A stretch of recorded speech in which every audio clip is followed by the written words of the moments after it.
Hello, welcome. My name is Miriam. I'm a family therapist, and today I'm going to answer a question asked by a parent who watched my previous video. Here's the link.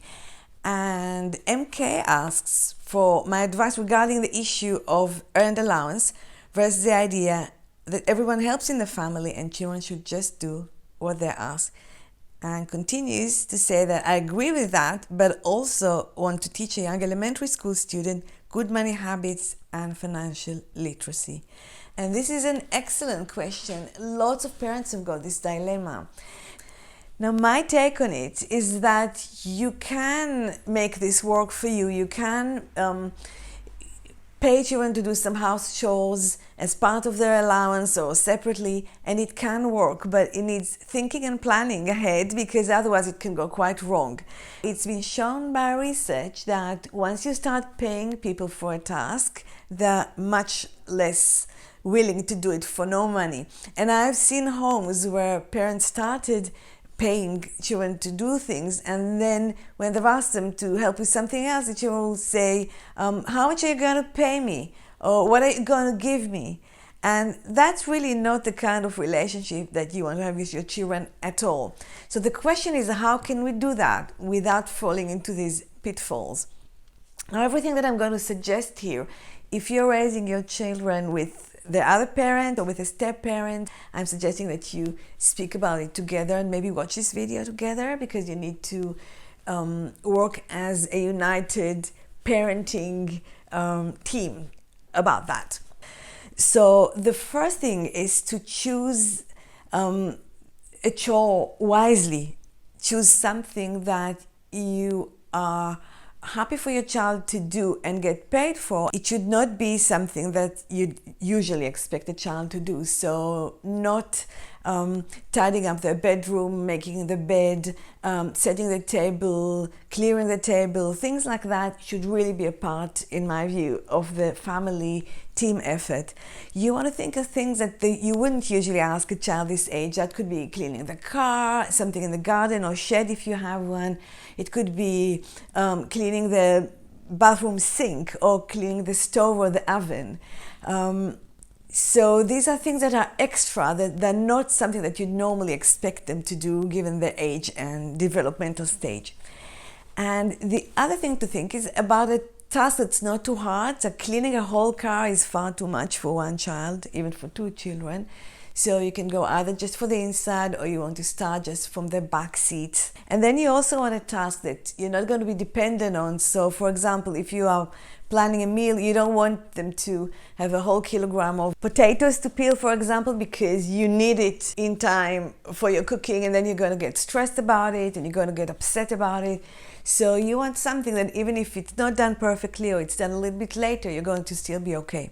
So that's the first point, choosing the task. And maybe you want to have 2 or 3 in mind, and you're going to start with one of them. And I'm going to discuss later how you introduce it to your child.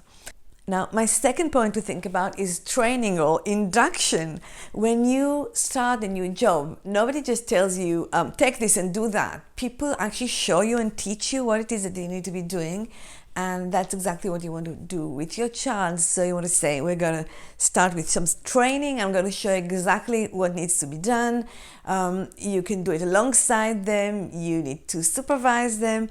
And when you feel they're ready to do things, that's when the training ends and they can actually start doing the job. The third point to think about is to introduce this as a 1-month experiment.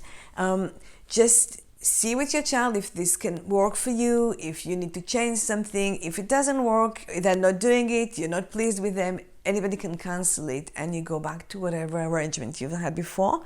And then 2 or 3 months down the line, you can try again, having learned from your experience.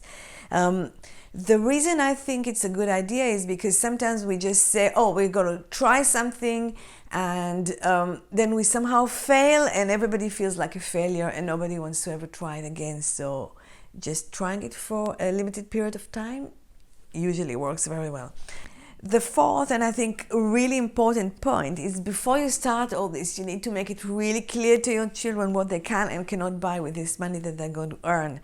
Because some kids think that if they earn this money, then they can do whatever they like with it. And they may want to, say, buy a computer game that you disapprove of, buy food you think is unhealthy for them, or anything that's going to go against your value system or your religious belief. That's not okay. So no matter where they got the money from, they can't spend it on whatever they like. So my take on it is that if that's something that you think is not good for them, then no, they can't have it. If this is something that you just think is maybe a little bit silly or not good value for money, or you don't see the point of it, but you don't have a great objection to it, then they can.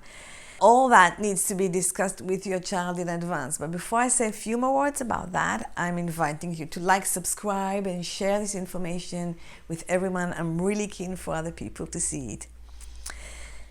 Now, once you've thought about all that, you want to talk to your child, you want to explain to them that you'd like them to earn some money. It's going to be good for them. They can buy things they want with it and learn how money works.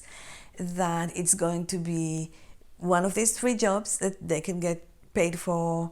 They can choose whichever one.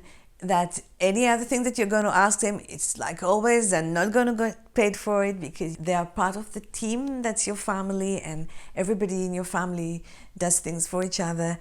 That's going to still be your expectation. You're going to tell them they're going to get a little bit of training on the job. By the way, it's a great way to teach them how to clean and do house chores.